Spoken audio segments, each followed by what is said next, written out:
Welcome to another In Wheel Time podcast, a 30-minute mini version of the In Wheel Time car show that airs live every Saturday morning, 8 to 11 a.m. Central. For details. Welcome to the In Wheel Time Car Talk Show. We have the Hemming sold car name the price game straight ahead. Jeff has this week's racing calendar, and Mr. Mars has a special feature on ways to start racing on a road course. I can tell you that. Press the accelerator pedal real hard. Well, we're not talking about Beltway 8. Oh. No, that's too straight. We don't want to go around curves fast. That's right. We want to make left turns and right turns. Dang. Can we do that? Absolutely. Right. Use the car with the broken turn signal. So Yeah, that's right. I have a little story I wanted to do. We started off with the Hemmings thing. Well, even after 30 years after it starred in the most watched car chase in history, the Ford Bronco cannot shake its connection to O.J. Simpson. Simpson, the former NFL star, this is from Automotive News, who was acquitted of killing ex-wife Nicole Brown Simpson and her friend Ron Goldman back in 1994, died Thursday of prostate cancer at the age of 76. Ford Motor Company discontinued the Bronco in 1996 before reviving it in 2020. The automaker accidentally scheduled the new Bronco's unveiling on Simpson's 73rd birthday before discovering the coincidence and postponing the event by a few days. Oh, boy. Whoops. Happy birthday. On Monday, Ford unveiled a Bronco blackout package to mark the solar eclipse that captivated millions of viewers across North America. Last time a Bronco was involved in an event seen by that many people, Simpson was riding in the back seat of one as police trailed him on a Los Angeles freeway at about 35 miles an hour. We all saw it. Yeah. Over You couldn't help and it. over They interrupted the and Rockets over. game. Yeah, that's right. Simpson owned, by the way, back up a minute, the infamous white 1993 Bronco XLT actually belonged to Al Cowlings. Yeah. The friend who said Simpson ordered him at gunpoint to drive him to his ex-wife's grave. Simpson owned an identical Bronco given to him by Hertz Corporation while he was working as a spokesman for the rental car company that was then owned by Ford. That was seized by police gathering evidence for his 11-month trial, and that vehicle was later destroyed. The Bronco that transfixed some 95 million TV viewers on June 17, 1994, is now on display at the Alcatraz East Crime Museum in Pigeon Forge, Tennessee. I've been there. I've been to Pigeon Forge. I've been there. Yeah. Isn't that where Dolly is? Pigeon No, Forge? no. She's next door in Gatlinburg. Yeah. Well, whatever. That the truck also appeared in a 2017 episode of Pawn Stars. A two-door 1993 Bronco had a starting price of $22,272 for the mid-range XLT trim, according to the Michigan Secretary of State's office. That would be about $48,000 in today's dollars. The 2024 Bronco starts at $41,525 with shipping. Do they come with driving gloves? I don't know. Or a gun. The bloodied one. Yeah. Well, I think he used a knife. That was a knife. Yeah. And there's people that post stuff online with their Bronco that the license plate says not OJ. Good. I like that. That's cute. Cute stuff. You know, we're talking about prices of cars today. I've been reading a lot of stories that, especially EVs, because they are so expensive. And I say so expensive, it depends on which one, obviously, like all cars. But the sweet spot, this beginning sweet spot for EVs start about $45,000. Now, you can get one for under 30, but they don't have the range and that sort of stuff. So, Well, it depends on the tax credits, too. There's still some of those out there with that. And the tax credits do, they're a part of the whole thing. But EVs are stacking up on lots, and I think that people are getting the notion that, like I did, 2.5 hours trying to find a dang public charger. Are you kidding me? One that worked. Maybe found that's the new business to start. We'll locate a charger for you. Well, there for is $19.95 a month. And you know, as it was pointed out to me by my friend Joe, he said the Tesla will tell you not only where the charger is, but whether it works or not. Right. Where the car that I had, not so much. I couldn't even go online and find which chargers work. I could find chargers and where they were on my phone. But one of them took me to an apartment complex not too far from here. Guess what? The gate was locked. You couldn't get in. Oh, gated community, yeah. And I'm sure it was only a level 2 charger. I can't wait that long. I need a fast charger. I need a level 3 charger, right? I want to get 80% of charge in 30 minutes. The hose is about that big around, and it weighs a jillion pounds, but I've got one. For all that juice going through there. In Pasadena. Took me 30 minutes behind the Chase Bank there on South Shaver and Spencer Highway, close to that intersection. And there were other people back there, and it was a brand new EVgo, which I've got a card for, except the stupid one up here doesn't work. Now, you need to really tell us how you feel about this. Yeah, no. But he's right. I mean, we had a dealership they built a new facility here about a year ago, and they added a charging station there. But it's a level 2. That's not, no. You got a level 2. If you've got an EV, you've got one in your house, probably. You had to pay $1,200, $1,500 to have it installed. Put in, but it's like putting it in the dryer socket. Yeah. As opposed to the 110 that you have on the outside of the front patio. For your lamp or whatever. Yeah. So you don't want that, because I let that thing charge for 36 hours solid without driving the car. You know how many miles it put on the battery? 30. Wow. 30 miles. That's how far it is from me to get to work, 30 miles. And I think the last one I had that I tried to do that with, I looked online at the owner's manual, and it would tell you, you're going to have to be 30, 35, 38 hours to get this much if you're charging it on 110. It's in the book, small print, but they'll tell you that that's exactly what it'll take. They don't tell you that on the advertisements. No thanks. I'm good. Nope. And here's a question that I guess hasn't been asked, or nobody has written a story about it. So let's just say, for instance, Joe, my friend that has the Tesla, he's got another year to go on the lease.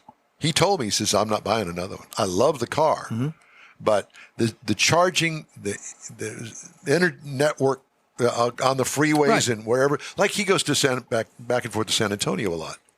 It's a total pain. He could make it the entire way, but when he got there, he would have absolutely no charge. And the problem no transportation when he's there. No, the problem is, if he gets stuck at a traffic jam, he's screwed. Oh, absolutely. And so he said, I stop. There's a place apparently outside of San Antonio, between Houston and San Antonio, that he stops, and he can get a fast charge there. It doesn't top it off or anything, but he gets enough to get him where he's going so he can plug the thing in. He's got a fast charging station where he goes in San Antonio. But why do you have to do that? With the gasoline car, I can go right down here to the 7-Eleven, fill it up, 5 minutes. If I got to go to the bathroom or I want a Coke or whatever, it's there. 5 minutes, I'm out. I'm gone. I'm done. Yeah. And the other thing is, every unleaded pump will fit into my truck. No matter what station it is, they all You don't need a special nozzle, do you? No, I don't. Okay. Hemmings sold cars roundup. We got a scorecard? You got to have a scorecard. I'll let you keep the score. All right. So I give the boys the car, and they guess how much it sold for on Hemmings' weekly sold cars roundup. Now, preface this by saying, most of the cars look great. You don't know the rust factor. You don't know how many miles it's got on it. I could dig down into it, but I don't want to belabor all of this. Let's just go and have some fun with a 1981 Cadillac Coupe de Ville. You're starting off with Jeff's car here.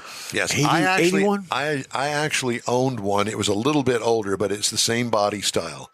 I love that car. This is an 81 Cadillac Coupe de Ville. What did it sell for? $12,000. $12,000? I'm going for 8. 8,000? Well, let's split the difference. It went for 10. Well, nobody got that one. Okay. Well, you're closer. We'll give that one to you. Maybe the only one I get. Here's an odd one. While we're speaking of Cadillacs. Oh. A 1975 Cadillac. Oh. So 6 years younger than the one sold for $10,000. A 75 Cadillac Coupe de Ville. How much did that sell for? I'm going to go 12,000. No, I'm going to stay down around my 8 because that was some serious slog. $30,975. Nobody got that one. It's probably one of those, little old Florida couple that drove it back and forth to church and the grocery store. Blue and that was velour, it. all puffy seats. That's what I would guess. But a 75, It looks brand new. Yeah, Man. I would drive it. $30,000. Mm-hmm. Okay. Here's one for everybody that we can all relate to. Remember the black and silver 1987 Chevy Suburban? Somebody on your block or neighborhood had one. 87 Chevy Suburban. It looks like it came off the showroom floor. Now, again, I don't know the condition of the chassis or any rust or how many miles it's got on it. It looks good. How much? I'll go 18 on that one. 18. I'll go Nostalgic. I'll go 14. How about $7,850? Wow. There's the one for Kylie right there. Yeah. Because by golly, it may be a gas swiller, but if She can hit 20 cars and still keep going. Absolutely, or they could hit that. Yeah. 20 times. She's 5 foot nothing. I know that. She's a tiny girl. I know that. Well, you can find an old Houston Yellow Pages and can put it in the seat and kind of help her get up. All right, now we're going to move into the good stuff. Yeah. Okay. My car. My turn. Ready? Mm-hmm. A 1963 Chevrolet Corvette split window coupe. Oh, Lord. How much did a 63 Chevrolet Corvette, red in color, looks like it's got the hubcaps on it and the white wall tires. You want the price in 63 or today's price? No, what it sold for. Man, I mean, there's so many variables. Big Well, block, tank car, whatever. It's not a tank car. They didn't build many tank cars. All right. I knew a guy that actually had one. Yeah, I'm going It was all original, too, and it was worth a fortune, and this was back in the 80s. Yeah. Wait, I'm going to go 64. it's coming into me. 64,000? Coming into me, 70 grand. And you said, 64. how about $137,550? There's something Well, you about didn't that say car. that. There's something. Well, Big it's block, pro- 4-speed, something. Yeah. I don't know, but it's probably body off, total restoration. That'd be my guess. All right. Here's one. A 1961 Chevrolet Impala Okay. that I'm going to tell you right now Low that, rider. well, it has been lowered, and it's got some great big, huge wheels on it. It's got a beautiful burgundy paint job on it and a gray roof. It looks real good. No etching or anything? I can't see that. Okay. It's got the actual beautiful chrome detail down the side of it. $34,000. And that's my last offer. A 61 Chevy Impala, two-door. Man, is that the bubble top? Didn't say, doesn't know. 61. Yeah, guess. it's No, about, that's okay. Bubble top, I know, I'm yeah, with you. I'm with you. 34. I'm going to say 24. 24. How about $120,750? Here you go. No thanks. It's a little steep. That's a low for me. rider. Yeah, but it's a bubble and it's got wheels and it's got lots of Now, stuff. here's on one for Kylie. 2001 Ford Mustang Bullet. 2001 Bullet. That'd be a car for Kathy. She'd want that one. it. Yeah. Green or black? It's black. Now, I if I'm going to buy the Bullet, I'm going to have the green one. Yeah. I'll let you go first on this one. You're a Mustang guy. Well, I didn't say what number it is. No. The number on it makes a lot of difference. Let me put it this way. As I said before, I don't know any of the Okay, details. okay. You can go online at Hemmings Sold Cars Roundup, click on the car, and it has all of the details and all that on it. We ain't doing that. 22,000. 22, what'd you say, Jeff? 25. This was $16,275. Not good at it It today. looks like it's seen Better some, days. yeah, well, I don't know about that, but it's seen some usage. How's that? Well, it's black, Usage. not green. Here's one. This is when I was working at the Chevrolet dealership, a 1970 Chevy Monte Carlo. And I want to tell you something. When that thing rolled into the dealership, everybody came out to look Single at it. headlight? Oh, yeah. Yeah. Okay, because when later on they went to the double square. No. This is 1970 Chevy Monte Carlo. I think this is the first year, isn't it? Yes. Mm-hmm. They made an SS out of it, I think in 71 with a 454. $7,800. 7,800? No. 16,000. 16? $19,950. Okay, we'll give you that one, Mike. All right. And if that car is clean and hasn't been wrecked and, been taken care of, that'd be a deal. Oh, yeah. Driven around at Richardson Chevrolet. Yeah, let the back tires burn off of it. Now, for you people that really like the classics, a 1914 Buick. I'm my personal feeling, I'm not into that era of cars. I know people that are. 1914 Yeah, Buick. 1914 Buick. Does it have a tow package on it, maybe? It doesn't have a tow package. It may be never. I'm not even going to go there. A 1914 Buick. It's maroon in color.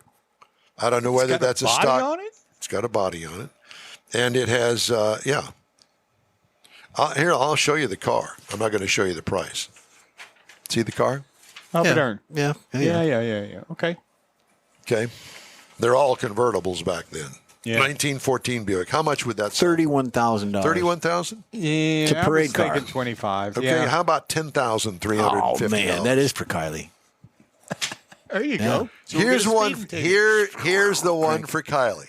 Okay. And this would be a statement when she drove into the school parking lot. Oh, of yeah. this. A 1949 All right. Ford Custom. It looks like it rolled right off the showroom floor. Dark navy blue in color, two-door, a 49 Ford Custom. I'm sure it's got a 6-cylinder engine in it. It's got that bullet-looking thing in the middle of the grill. Remember those? Yeah. Bullet-looking thing? Yeah. It's clean-looking. But My other than aunt had that, one of those. 1949 Ford Custom. 21,000. No, I'm going to drop down about 12,000. How about 18.9? 18.9. Now, here's something that I had to throw in here because I would buy this. I would buy this. And I may even trade the Corvette for this or sell the Corvette to be able to get this one. A 1927 Ford Model T, a custom roadster. So I'll show you the picture of it. It's yellow. It's got a V8 engine in it with header pipes down the side. It's cool. I'm not going to show you the sold price, but there it is. It's a hot rod. Yeah. It's a hot rod. Yeah. And that would be fun. So I guess I don't know whether it's got a back seat or not, but whatever. It's got big fat tires Doesn't say on if the it's back. fiberglass or metal. Doesn't Don't- really matter. I don't know. Out. 42,000. I'll go 32. How about 24,938? What? Ka-ching. See, 20. That's See, I'm thinking that it probably is a fiberglass body. I don't care. Well, it doesn't have a top on it. Well, I don't know. No, it doesn't have a top It's a on it. roadster, but the way they make fiberglass these days, those fiberglass bodies, You can't tell. you can't tell unless you really pound want- them. And it's lighter. Not that I can do it, but I'd like to have just seal the doors up and I just hop in. One of those kind. But it's not that. It looks like it's got doors on it. Yeah. but- Until you throw your back out the first time, and then exactly. Or you miss, Again. and then you gotta straddle sell the door car. frame. Now, here is a cheap. god-awful green, I'll probably get this one. a then. 1938 Ford two-door coupe. It's a custom. It's, yeah. Oh, I like it. Yeah. Yeah. I'm not a big Got Traeger fan. wheels on it, so it's probably got a V8. No, it and doesn't all that have good stuff. Kragers on it. It's got some custom like Some wheels kind on of it. Well, five Whatever. spokes, whatever. Yeah. Yeah, ETs. it's a hot rod, though. It's a hot not rod. factory. Okay, 38 Yeah. Ford hot rod. How much? Yeah, 24. 18. 29.4. Yeah, but boy, I'll tell you what. That hot rod, that yellow hot rod. Yeah, the 27. I'm not a big fan of 27s, but that one looked good. I don't care. I need a It's just top on it. Yeah, I know. No. Drive it in the rain. The 27's got a little different trunk curve on it. If you look Whatever. at some Wait of a them. minute. Let's back this up. He's the guy that doesn't like sunroofs, likes cloth interior, doesn't like convertibles, and he's going to get a roadster? That's what he said. I like the car. He didn't say he's going to drive it. Well, I don't drive the one that You I've see got. when now. that Yeah, Raleigh you do. 8 You drive in it. You drive that. The In-Wheel Time Car Talk Show is available 24/7 through the iHeartRadio app. Look for In-Wheel Time Car Talk and podcasts at your fingertips from your favorite podcast provider. We also video stream our 3-hour weekly show on Facebook, YouTube, InWheelTime.com. The In-Wheel Time Car Talk Show continues right after this quick break. Pro-Am Auto Accessories has been serving Houston's auto enthusiasts since 1984, providing world-class products for sports cars, European sedans, and American muscle. Pro-Am is known as the place to go to find exclusive and hard-to-find parts and accessories. Pro-Am is one of the very first distributors in the USA for brands such as Recaro, Redline, Momo, Corbo, and Simpson. Located in the heart of Houston's premier retail and service corridor, the Galleria area, Pro-Am's walk-in storefront includes an 8,000-square-foot warehouse, showroom, and installation bays. Pro-Am not only sells parts and accessories, but also offers installation and service. Pro-Am is now reaching a worldwide audience through Pro-Am.com, taking its local reputation to the rest of the world. At Pro-Am Auto, you'll be dealing with a small group of professionals who truly want to help you with your automotive needs. If you don't see what you're looking for on the website, call and Pro-Am will lend you a hand. Pro-Am Auto, 6125 Richmond at Green Ridge in Houston's Galleria area. Call them at 713-781-7755. Want to feel good about something special you did for someone special?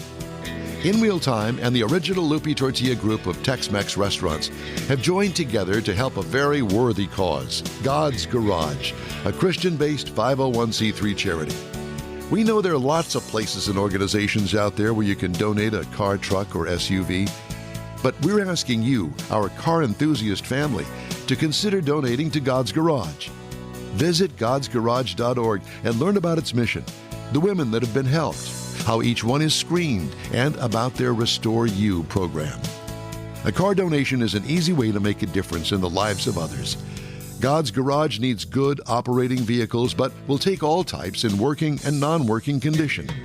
Make your heart and soul feel good by donating your gently used vehicle and help support single mothers, widows, and wives of deployed military at godsgarage.org. And now, Jeff Zekin has some special information on Keels and Wheels. We're back to the 28th annual Keels and Wheels. It's a big event. We will be there. It's going to be fun. Hopefully the weather will be great. A little bit of prediction going on. I'm sure it's going to be fine. Tickets are available in advance through the website, which is www.keels-wheels.com, Michael. $40 at the gate. $15 for students. Children under 12 are free parking, and they've got shuttles from the parking area to the event. Free parking. You've got Creative Classic Customs will be there. You've got Mobley Performance will be there. You got 60 years of Mustangs, 60 years of Donzi boats. You got Resto Mods. You've got antique and classic motorcycles from the Hill Country Motorcycle Museum. And all of this in the setting of the Lakewood Yacht Club. Gorgeous setting. Right there in Seabrook. And we invite you to go. We're going to be there. We're going to be 8 to 11. What are we going to do? Well, they don't open the gate till 10, so I thought we might go 10 to 1. 10 to 1. 10 to 1. That'd be good. And you know what? Then. I'm sure there's going to be plenty of food and beverages there. Yes. So help yourself. That's in 3 weeks, right? Yep. 3 weeks? Yes, right after the Hot Rod Tour. So we're going to do the Hot Rod Tour, and then we're going to do Keels and Wheels. That ought to be lots of fun. All right, time now for the racing calendar, Jeffrey. I've got it right here. You got NHRA this weekend. Oh, by the way, the racing calendar is sponsored by Texas Muscle Car Club Challenge. Yes, and thank you for that. We appreciate it. You've got today is the NHRA 4-Wide Nationals in Las Vegas, Nevada. It's 7 p.m. on FS1. It's going to be a rebroadcast. We all know that, and that's tomorrow. Talk to the Emmons. I talked to Gary Emmons yesterday, and they're not going to be there, but that's fine. They're going to be thoughts and all that for it. You got NASCAR. Trucks were last night. You've got the Xfinity today, and then you got the big boys tomorrow. Everybody's at Texas Motor Speedway. Tomorrow's race comes on at 3 p.m., and it's going to be on FS1 again. Mike, tickets are still available if you want to go. Just a short drive up there from Neederville. You've got Formula One going on next week. They do their Tuesday through weekend event. You've got a lot of time trials. And where is that going to be? That is going, I do have that. Let me flip the page here. It's going to be on a racetrack. And it's going to be in Shanghai.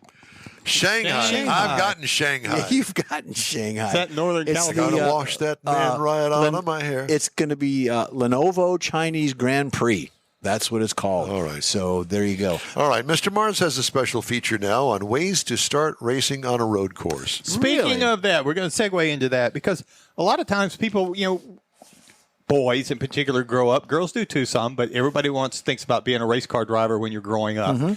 Well, you get a little bit older, and you're trying to figure out really how to do it. We'll talk about drag racing next week, but a road course, if you want to go road racing, like the Road Course of America or COTA, you want to go race someplace like that kind of racing, where do you start? Yeah, well, that's not there. No, but one of the easiest places to start is with an autocross. Now, if you're not familiar with the autocross, a lot of places, little car clubs, will set up in a parking lot, and they'll set out cones that you can run through by yourself. It's not door-to-door racing or anything, and it's timed. And you just basically race against yourself, or you may be in a ladder of events. And if you're not familiar with any of the terms, and if you're a little nervous about going out there cold and never seen it, then you can go to the Sports Car Club of America. Yeah, SCCA. Yeah. They have got a section in there about autocrossing that you can actually go into and get familiar with the terminology of what you're getting to. So when somebody starts talking to you about getting your car registered or classifications or modifications, things like that, you'll have an idea what they're talking about. And they also there's actually some classes you can sign up for about autocrossing. They'll take you through the whole process. And because they do have some sanctioned autocross events that are bigger, a lot of people are actually build cars for that. Yes. And but if you're really just looking to get started in it, then you find your local club, and you can go out there and practice and try it out in a parking lot with your car, any car. I will tell you that back when I had the original Corvette, the 77, about 1979 or so, the Corvette club that I was in at the time, they had an autocross set up at the old Budweiser brewery in the parking lot of the Budweiser brewery. And it was across the street from the brewery.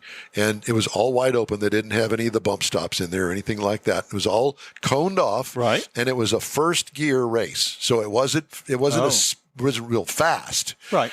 But lots of tight turns, back and forth and that sort of stuff. And the goal was, and I'd never done it before in my life. So I got a guy, Bob Fitch was his name, and he had a car set up for this. And lucky me, I asked him, I said, would you please show me how to do this? And he said, yes, I will. He said, but you're going to drive it. I said, okay. Well, why don't I ride with you first, Bob? He says, okay. So we got in his car.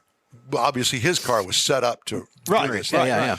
And he showed me the fine aspects of doing it with this back and forth. You never cross your arms. It's all back and forth. But the nuances of doing it, autocross.